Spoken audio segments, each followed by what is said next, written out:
Radhe Radhe, beautiful people. Hope you are doing well. We are also fine. So, the homework.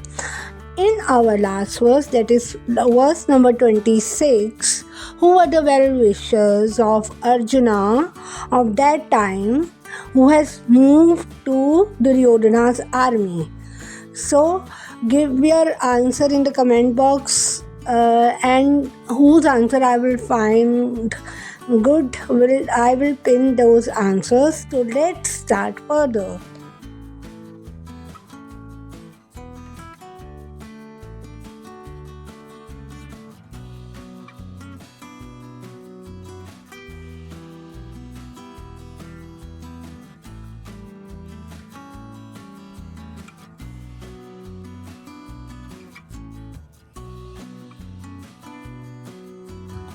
According to chapter 1, verse 27, he saw fathers in laws and friends also in both the armies.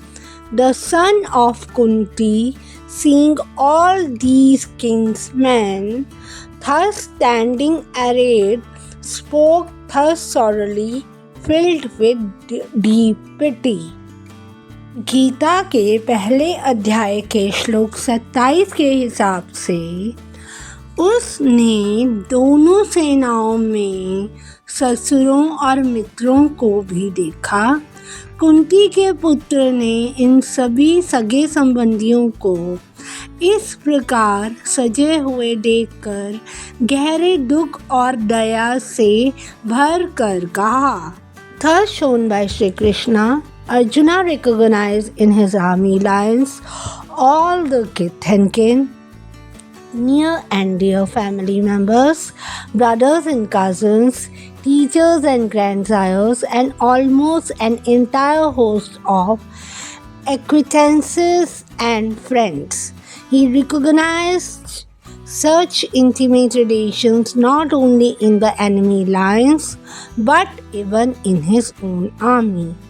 This sight perhaps brought to his mind for the first time the full realization of the tragedies of a fratricidal war. Shri Krishna द्वारा दिखाए गए इस प्रकार के दर्शन से अर्जुन ने अपनी सेना में अपने सभी सगे संबंधियों, निकट संबंधियों, भाइयों और चचेरे भाइयों, गुरुओं और दादाओं तथा लगभग सभी परिचितों और मित्रों को पहचान लिया। उन्होंने ऐसे घनिष्ठ संबंधियों को न केवल शत्रु सेना में बल्कि अपनी ही सेना में भी पहचाना। संभवतः इस दृश्य ने उन्हें पहली बार भ्राते युद्ध की त्रासदियों का पूर्ण एहसास कराया। As a warrior and man of action, he did not, perhaps till then, fully realize the extent of sacrifice the society would be called upon to make in order that his ambition might be fulfilled or Duryodhana's cruelties might be avenged. Whatever might have been the cause, the sight brought into his mind a flood of pity and compassion. एक योद्धा और कर्मठ व्यक्ति होने के नाते शायद तब तक उन्हें इस बात का पूर्ण एहसास नहीं था कि उनकी महत्वाकांक्षा को पूरा करने या दुर्योधन के अत्याचारों का बदला लेने के लिए समाज को कितना बड़ा बलिदान देना पड़ेगा। कारण चाहे जो भी रहा हो, इस दृश्य को देखकर उनके मन में करुणा और दया का भाव उमड़ पड़ा। किसके मन में? अर्जुन के मन में। Evidently, this was not an honest emotion. Had it been honest, and his pity and compassion Buddha-like, natural and instinctive, he would have, even long before the war, behaved quite differently. This emotion, which now Sanjay glorifies as pity in Arjuna, is a misnomer. In the human heart, there is a great tendency always to glorify one's own weaknesses with some convenient angelic name and divine pose. स्पष्टतः यह सच्ची भावना नहीं थी। यदि यह सच्ची होती और उसकी दया और करुणा बुद्ध के समान स्वाभाविक और सहज होती, तो वह युद्ध से बहुत पहले ही बिल्कुल अलग व्यवहार करता। संजय अब अर्जुन में जिस भावना को दया कहकर महिमामणित कर रहे हैं, वह एक भ्रामक नाम है। मनुष्य के हृदय में अपनी कमजोरियों को किसी सुविधाजनक देवदूत के नाम और दिव्य शैली से महिमामंडित करने की प्रबल प्रवृत्ति होती है। Thus, a rich man's vanity is misnamed as charity when he builds a temple in his one name with the secret aim of immortalizing himself. Here also we find that the feeling of dispersion that came in Arjuna's mind due to a complete shattering of his mental equilibrium had been misnamed and glorified as pity. इस प्रकार एक धनी व्यक्ति के अहंकार को दान का नाम दे दिया जाता है जब वह स्वयं को अमर बनाने के गुप्त उद्देश्यों से अपने नाम पर मंदिर बनवाता है। यहाँ भी हम पाते हैं कि अर्जुन के मन में मानसिक संतुलन पूरी तरह से बिगड़ जाने के कारण उत्पन्न हुई हताशा की भावना को दया का नाम देकर महिमामंडित किया गया था। Arjuna had a long life of mental repressions, which created an infinite amount of dynamic energies which were seeking a field for expression. His mind got split up because of the egoistic evaluation of himself as the greatest hero of his time and because of his anxious desire for a victorious end of a war. Arjun का लंबा जीवन मानसिक दमन से भरा था, जिसके कारण उनके भीतर असीम गतिशील ऊर्जाएं उत्पन्न हुई जो अभिव्यक्ति के लिए एक क्षेत्र की तलाश में थी।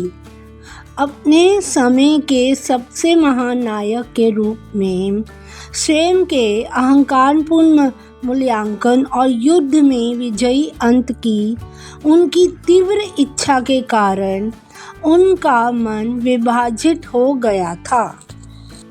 The preoccupation of his mind, dreaming intensively about the ultimate end of the war, brought about complete divorce between the subjective and the objective aspects of his mind. युद्ध के अंतिम अंत के बारे में गहन स्वप्नों में डूबे रहने के कारण उनके मन में व्यक्तिपरक और वस्तुनिष्ठ पहलुओं के बीच पूर्ण अलगाव उत्पन्न हो गया था। When all the Pandavas were living in incognito exile, that time Arjuna fought with the army of Duryodhana for Virata's kingdom and he defeated the wide ocean of army. Now the question arises, same army was there headed by Duryodhana. So what happened now? Why this sudden over-compassion, lamentation, sadness, depression? This was Krishna's plan. इस श्लोक से जुड़ी एक कथा के बारे में आपको बताना चाहती हूँ। जब सभी पांडव गुप्त वनवास में थे, अज्ञातवास, तब अर्जुन ने विराट के राज्य के लिए दुर्योधन की सेना से युद्ध किया और उस विशाल सेना को पराजित किया। अब सवाल उठता है कि वही सेना दुर्योधन के नेतृत्व में वहाँ मौजूद थी, तो फिर अचानक यह अत्यधिक करुणा, विलाप, उदासी और अवसाद क्यों? क्या यह कृष्ण की योजना थी? Krishna purposely created the situation and put Arjuna in illusion and sadness so that Krishna could deliver the instructions to the whole mankind in the form of Bhagavad Gita. This was the plan of Krishna, and that is why Arjuna was in that state. Lord addressed Arjuna as Kaunteya, as he knows Arjuna will refuse to fight. Krishna ने जानबूझकर ऐसी परिस्थिति उत्पन्न की और अर्जुन को भ्रम और दुख में डाल दिया ताकि वे भगवद गीता के रूप में समस्त मानव जाति को उपदेश दे सके। यह कृष्ण की योजना थी और इसलिए अर्जुन उस अवस्था में थे। भगवान ने अर्जुन को कौन्तेय कहकर संबोधित किया क्योंकि वे जानते थे कि अर्जुन युद्ध करने से इनकार कर देंगे। He reminded Arjuna that he is Kunti's son, who was the sister of Lord's father Vasudeva. His father was Kshatriya. Kunti was also Kshatriya and Arjuna was also Kshatriya. So, for such persons, compassion, lamentation, sadness, all these things are not appropriate. Same things can happen in our lives too. Sometimes things work and we become more enthusiastic, and sometimes we are in the state of illusion. So this can happen with anyone in this world.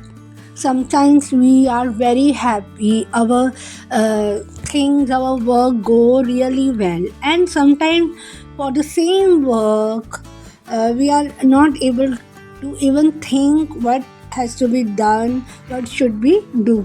So in person's life these situations come, but this is all the उन्होंने अर्जुन को याद दिलाया कि वह कुंती के पुत्र हैं जो भगवान वासुदेव की बहन थी।